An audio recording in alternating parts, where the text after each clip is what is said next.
तो welcome friends, am Singh foundation YouTube channel पे आप लोग का स्वागत है। 67 बीपीएससी पीटी में अब मात्र 13 दिन बच गए हैं। तो इन 13 दिन में आज के वीडियो में आपको 16 ऐसे टॉपिक मैं आपको बताने जा रहा हूं जिसको आप पढ़ लें तो आराम से कम आपको 30 से 35 नंबर बढ़ जाएंगे, या तो बढ़ जाएंगे या फिर इसमें कहीं से कहीं आपको शक हो सुबह हो तो वो ख़त्म हो जाएगा, यानी कि गलत नहीं होंगे। चलिए इसको हम लोग बताने वाले हैं, बिहार स्पेशल है ये। उससे पहले आइए एक इम्पॉर्टेंट आज जानकारी आई है एक्चुअली आपके एग्जाम के संबंध में, उसको जरा देख लेते हैं कि सभी 1153 परीक्षा केंद्रों पर लगाए जाएंगे जेएमआर। आपको पता है कि एक दिन में एग्जामिनेशन हो रहा है और परीक्षा केंद्रों की संख्या काफ़ी बढ़ गई है, 1153 हो गया है। 1000 की बात चल रही थी लेकिन उससे भी बढ़ा दिया गया, तो अच्छी बात है। 30 सितंबर को एक पाली में 12 से 2 बजे की होगी परीक्षा, और छात्रों ने किया था आंदोलन। आपको पता है कि वो जो 20 और 22 को हो रहा था परसेंटाइल, उसके खिलाफ आंदोलन किया था। तो यहाँ पे आइए, बिहार लोक सेवा आयोग बीपीएससी की 67वीं प्रारंभिक परीक्षा को कदाचार मुक्त कराने के लिए इस बार निर्णय लिया गया है कि सभी परीक्षा केंद्रों पर जेएमआर लगाए जाएंगे। ये बिल्कुल सही है कि हर एक परीक्षा केंद्र पर आपको जेएमआर उपलब्ध रहेगा। साथ ही बाद में बनाए गए अतिरिक्त परीक्षा केंद्र पर केंद्राधीक्षक एवं वीक्षक उस केंद्र के प्रधानाध्यापक या अध्यापक के स्थान पर किसी सरकारी पदाधिकारी अथवा प्रखंड शिक्षा पदाधिकारी या राजकीय विद्यालयों के प्रधानाध्यापक को बनाया जाएगा। इस बात को समझिए। ये क्या होता है ना कि आपको बिहार में 10th या फिर 12 का जो भी एग्जामिनेशन होता है तो अतिरिक्त जब सेंटर लिए जाते हैं तो वहाँ के केंद्राधीक्षक को बढ़ा दिया जाता है, ठीक है ना। वहाँ पर आपको बिहार बोर्ड के बीईओ जाते हैं, मतलब बिहार सरकार के बीईओ जाते हैं, या फिर बुनियादी विद्यालय के प्रधानाध्यापक या अन्य हाई स्कूल के प्रधानाध्यापक जाते हैं। तो अतिरिक्त केंद्र जो बनाया गया था, आपको पता है ना, अतिरिक्त केंद्र इसलिए बनाया गया है ताकि इतने ज़्यादा संख्या में छात्रों को वहाँ पर एडजस्ट किया जाए। तो वहाँ पर भी ये किया जा रहा है, इसलिए बिहार विद्यालय परीक्षा समिति के अध्यक्ष जो आप है उनको बुलाया गया था, वहाँ आनंद किशोर सर को वहाँ पे बुलाया गया था इन चीज़ों की जानकारी के लिए, ठीक है ना।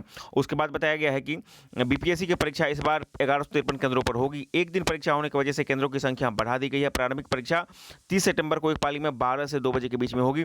802 पदों के लिए 6 लाख से ज़्यादा अभ्यर्थियों ने आवेदन किया है। और सबसे बड़ी बात यह है कि जो लोग 8 मई को एब्सेंट थे सबको मौका मिल रहा है। यहाँ पर कोई कटौती, कोई कंजूसी नहीं है। हालांकि इस बात को लेकर जो एग्जामिनेशन दिए थे उनको आपत्ति हो सकती है, जो कि स्वाभाविक है, लेकिन बिहार जो है समग्रता की बात करता है, या फिर बहुत सारी चीज़ें हैं, फॉल्ट है, क्योंकि फॉल्ट तो बीपीएससी या फिर आयोग का था, इसीलिए सबों को मौका मिल रहा है। 6 लाख जो प्लस स्टूडेंट है सबों को मौका मिल रहा है, किसी को कहीं से भी एब्सेंट नहीं किया जाएगा, यानी कि सबको फिर से एडमिट कार्ड डाउनलोड करना है, जो 8 मई को आए थे या नहीं आए थे सबको।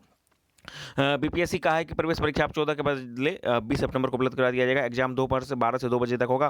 परीक्षा में 11 बजे तक ही आपको प्रवेश दिया जाएगा। गौरतलब है कि मुख्यमंत्री नीतीश कुमार के आदेश के बाद परीक्षा की तिथि पहले आपको 21 सितंबर थी, पहले 20-22 थी, फिर 21 किया गया था, और फिर यूपीएससी वाला का जो टकराया था 30 सितंबर कर दिया गया था। तो चलिए, इसमें कई शकों से बात नहीं है। हालांकि यूपीपीएससी का भी यहाँ पे बहुत सारे छात्रों का था आपत्ति, लेकिन उन आपत्ति को दरकिनार कर दिया गया है। आपको एग्जामिनेशन हो रहे हैं, इसमें कोई शक नहीं है, ठीक है। आइए अब आ जाते हैं हम लोग जो मेन टॉपिक है आपके लिए, जो अब बाकी बच गए हैं 13 दिन, ठीक है ना।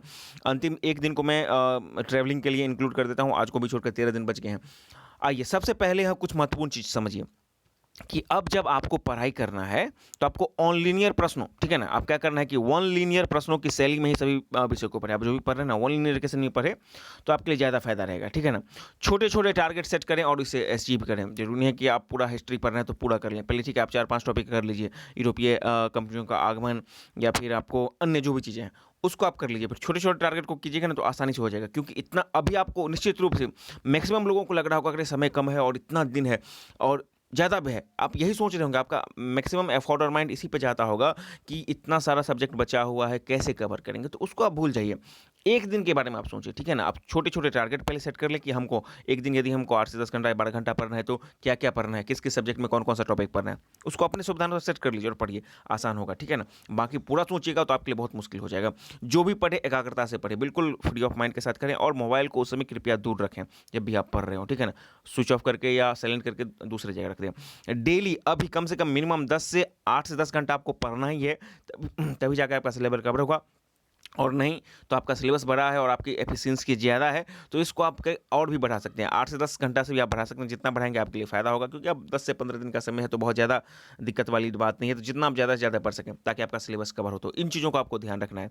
अब आ जाइए कुछ हॉट एक टॉपिक जो है खासकर बिहार स्पेशल और भी अन्य जो एक दो चीज़ को ऐड कर दिया हूँ, तो उससे आपको दिखाते हैं, जहाँ से आपको 30 से 35% मिनिमम बनेंगे ही बनेंगे। इसको आप ध्यान रख लीजिए, ठीक है ना।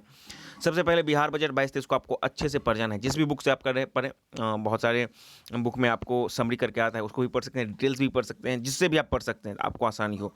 बिहार आर्थिक सर्वेक्षण 21-22 आप पढ़ लें, बहुत अच्छे से पढ़ लेना है। और केंद्रीय बजट 22-23 और केंद्रीय आर्थिक सर्वेक्षण 21-22, इससे कम से कम 5 से 8 प्रश्न, ये चार ऊपर के 4 टॉपिक से आपको वहाँ जाना है।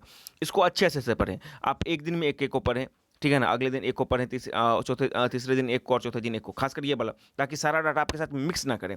और यदि आप बिहार बजट या आप बिहार आर्थिक सर्वेक्षण या केंद्रीय बजट या केंद्रीय आर्थिक सर्वेक्षण पढ़ते हैं, तो उसके ऑब्जेक्टिव क्वेश्चन यदि कहीं आप पढ़ें ना, तो उसको बना लीजिए। क्या होगा ना कि पढ़ने के बाद जब ऑब्जेक्टिव क्वेश्चन पढ़ जाएगा, तो आपके जो भी डाउट्स होंगे वो क्लियर हो जाएंगे। यदि गलत होगा तो फिर वो कंसेप्ट आपको हमेशा के लिए याद आ जाएगा। तो इस चार के साथ कम से कम ये जरूर करें कि डिटेल पढ़ने के बाद उसके ऑब्जेक्टिव को भी पढ़ लेंगे, ठीक है।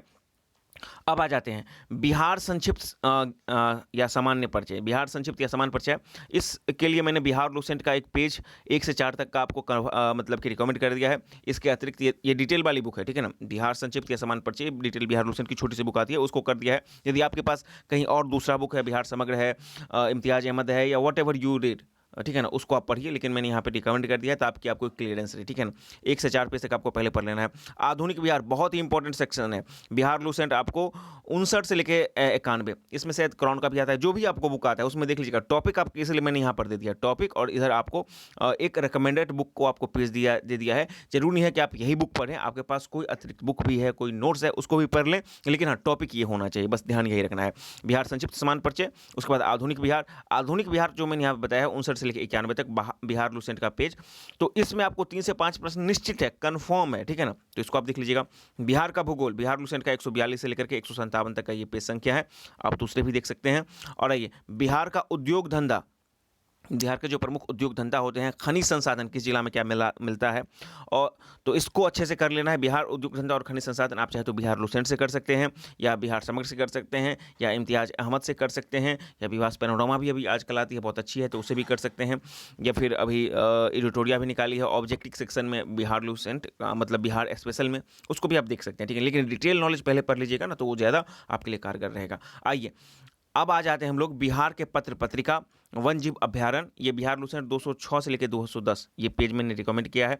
आप लोग के पास कोई और अवेलेबल है तो उसको देख सकते हैं, ठीक है ना। बिहार में अब मार्केट में भी एडिटोरिया की भी है, लेकिन मैंने पर्सनली वो बुक नहीं देखा है, तो इसलिए मैं उसके बारे में कमेंट नहीं करूंगा। लेकिन हाँ, यदि किसी के पास कुछ नहीं है तो कम से कम उसको भी आप देख लें, ठीक है।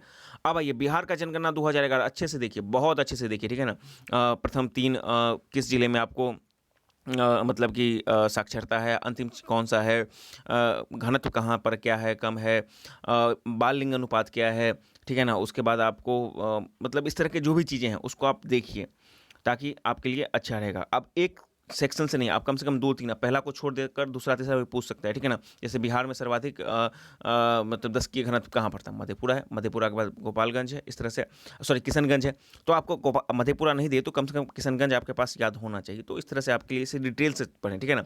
बिहार का विविध, जैसे कि पहला या प्रथम कौन था, बिहार में प्रथम कौन था, प्रथम मुख्यमंत्री कौन थे, प्रथम प्रधानमंत्री कौन थे, है ना। प्रधानमंत्री बोलेंगे तो वही हो जाएगा मोहम्मद यूनुस और यूसुफ या यूनुस जो भी थे, और मुख्यमंत्री की बात की जाएगी तो आपको श्री कृष्ण सिंह, या इस तरह से जो भी चीज़ है, बड़ा छोटा कौन सा हो जाएगा, इस तरह का बिहार विविध आपको पढ़ लेना है, ठीक है ना। ये भी आपको बिहार लूसेंट या कोई भी पॉपुलर जो भी बिहार स्पेशल बुक होगा उसके अंतिम 3, 4, 5 या 10 पेज में आपको मिल जाएगा। अब आ जाइए बिहार की प्रमुख योजनाएं, ये करेंट सेक्शन का क्वेश्चन है। आपको एडिटोरिया वाला बिहार स्पेशल या एसपीडी का बिहार स्पेशल आता है, या परीक्षा मंथन आता है, विवास पैनोरामा, कहीं से भी जो बिहार की प्रमुख योजना है ना, संग्रह होगा 2, 3, 4 पेज में, ज़्यादा नहीं होगा, उसको आप पढ़ लीजिए। इससे कम से कम 102 एक क्वेश्चन तो मान के चलने आ ही सकता है, ठीक है ना। बिहार की प्रमुख योजनाएं हो जाएंगे। उसके बाद विभिन्न रैंकिंग, आपको पता है ना कि विभिन्न रैंकिंग निकालती है, कभी नीति आयोग निकालती है, कभी शहरी एवं विकास आवास मंत्रालय निकालता है, या फिर कोई अन्य, ठीक है ना, डेल्टा रैंकिंग, या फिर अन्य जो भी रैंकिंग है, या फिर मानव संसाधन रैंकिंग, या जो भी है। तो उस रैंकिंग में बिहार की स्थिति क्या है, तो वही है विभिन्न रैंकिंग में बिहार की स्थिति, ये भी करंट के सेक्शन है। आप फ्री हैं, आप कहीं से भी देख सकते हैं। जो इस बुक में कलेक्शन होगा एक जगह सब चीज़ का, वो बहुयामी गरीबी सूचकांक कभी एओपीटी में पूछा था, ठीक है ना। और 67 पीटी जो कैंसिल हुआ था उसमें पूछा था कि आपको बिहार का जो मानव विकास सूचकांक में कितना स्कोर है। तो इस तरह से भी आपको डिटेल में जाना है। रैंकिंग के साथ साथ थोड़ा सा जो पॉपुलर उसके स्कोर भी देख लीजिएगा, ठीक है ना। अन्य बिहार के करंट अफेयर्स एनी बुक, किसी भी बुक से जो बिहार स्पेशल है या फिर यूट्यूब जो भी जहाँ से इसको कर लेना है। और एक और आपको करना है भारत वन स्थिति और बिहार वन स्थिति रिपोर्ट 2021, ठीक है ना। इस दोनों को एक साथ ही मैच करके पढ़ना है, ठीक है ना। अकेले अकेले नहीं पढ़ना है, क्योंकि किसी से भी पूछ सकता है, बिहार वन स्थिति से पूछ सकता है, भारत वन स्थिति रिपोर्ट से भी पूछ सकता है। सारे बुक में ये अवेलेबल है, ठीक है ना। 2-4 पेज में आपको सब हो जाएगा, इतना आप पढ़ लीजिए। और अमूमन आपको 25-30 क्वेश्चंस आपको पूछे जाते हैं बिहार से। यदि इस बार ही पूछेगा तो निश्चित रूप से यदि आप बिहार से के लिए इतना टॉपिक पढ़ लेते हैं तो आपके पर्याप्त जो है, इतना कवर करने पर आप बिहार स्पेशल प्रश्नों का 95% प्लस क्वेश्चंस सॉल्व करने की स्थिति में लेंगे। वो तो डिपेंड करता है ना, किसी बार 30 भी पूछता है, किसी बार 25 भी पूछता है। तो जितने भी बिहार स्पेशल आपको प्रश्न पूछे जाएंगे इंक्लूडिंग करंट अफेयर्स, बिहार के करंट अफेयर्स, तो आपको 95 प्लस क्वेश्चंस आप सही करेंगे, ठीक है ना। ये बहुत बड़ी बात है। और क्योंकि बिहार स्पेशल में 25% पूछने का रहा है, और आपको दो मतलब कि बिहार का आर्थिक सर्वेक्षण और भारत का भी आर्थिक सर्वेक्षण पढ़ाया है, बिहार वन स्थिति रिपोर्ट भी पढ़ाया है, तो बताया है, तो इसके लिए आपको आराम से 30 से 35% के लिए आपको बढ़ाने के चक्कर में होंगे। यदि ये आपको कन्फ्यूजन होगा तो उसको सही करने के चक्कर में होंगे, और बिल्कुल भी नहीं तो बढ़ाने के चक्कर में होंगे। तो ये बहुत इंपॉर्टेंट है, बहुत ही कवर है, रीड पॉइंट है। और यहीं पर आकर बाहर के विद्यार्थी फंस जाते हैं। जी हाँ, ये बात आपको कोई नहीं बताएगा। वो मतलब करंट सही कर लेंगे, साइंस सही कर लेंगे, लेकिन बिहार स्पेशल में बिहार के भी और बाहर के भी व्यक्ति आकर फंसते हैं। लेकिन आप इसको यदि कीजिएगा तो फिर वो कन्फ्यूजन आपको दूर नहीं रहेगा। एडिशनल सब्जेक्ट मैं दे देता हूँ, ये इसका भाग नहीं है, लेकिन एडिशनल सब्जेक्ट आपको हमेशा बताता हूँ कि मॉडर्न हिस्ट्री आप अच्छे से कीजिए, साइंस भी अच्छे से कर लीजिए, तीनों को, ठीक है ना। इतना कर लीजिएगा, यदि ये एडिशनल भी कर लीजिएगा तो आराम से 50 से 60 क्वेश्चन प्लस आप सही करने की स्थिति में होंगे। लेकिन चलिए, साइंस और हिस्ट्री के लिए तो अलग से बात होगी, लेकिन ये आज आपके लिए बिहार स्पेशल था, 16 टॉपिक था। इसको आराम से कीजिए और एक टारगेट सेट कर लीजिए कि हमको कितना दिन में करना है। 5 दिन, 6 दिन, 7 दिन में आराम से हो जाएगा। आपको मैंने स्पेसिफाई कर दिया है कि अब इसी को पढ़ना है, ठीक है ना। चलिए, तो आज की वीडियो में इतना ही। चैनल पर नए तो चैनल को सब्सक्राइब करें, वीडियो को अधिक से अधिक लाइक शेयर करें।